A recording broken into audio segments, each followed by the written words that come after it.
Pagpapahalaga sa sarili. Ito ay isang mahalagang aspeto ng ating psikolohikal na kagalingan, sumasaklaw sa pananaw at pagsusuri ng ating sarili. Kasama rito ang pagkilala at pagtanggap sa ating likas na halaga, anuman ang mga panlabas na tagumpay na nakamit natin o hatol ng lipunan. Sa kanyang pinakadiwa, ang pagpapahalaga sa sarili ay tungkol sa pagtanggap sa sarili at positibong imahe ng sarili. Ang malusog na pagpapahalaga sa sarili ay may mahalagang papel sa paghubog ng ating pangkalahatang kagalingan.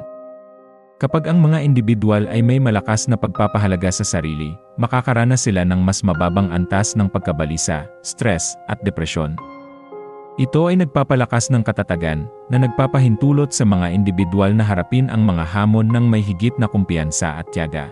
Bukod dito, ang pagpapahalaga sa sarili ay nagbibigay lakas sa mga individual na magtakda ng mga hangganan sa mga relasyon, manguna sa pag-aalaga sa sarili, at makisangkot sa mas malusog na mga paraan ng pagharap sa mga problema.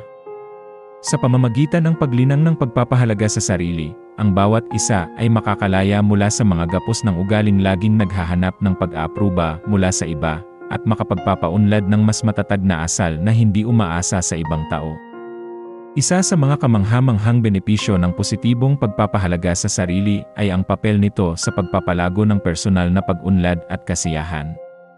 Kung ang mga tao ay naniniwala sa kanilang mga kakayahan at kahusayan, mas magkakaroon sila ng determinasyon na ipagpatuloy ang pagtupad sa kanilang mga layunin at pangarap, gumawa ng mga kalkuladong panganib, at matuto mula sa mga kabiguan ng walang pakiramdam na natalo.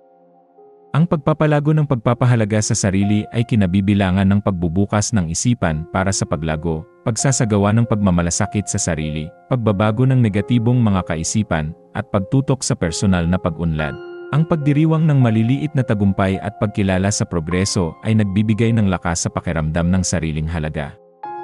Ang pagpapahalaga sa sarili ay hindi isang likas na katangian kundi isang pabago-bagong aspeto ng psikolohiya ng tao na maaaring pagyamanin at linangin.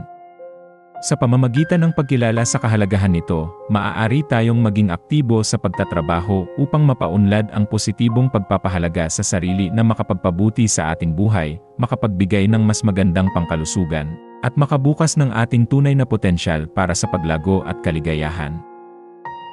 Salamat sa panonood. Huwag kalimutang mag-like, mag-share, at mag-subscribe para sa higit pang mga motivational videos.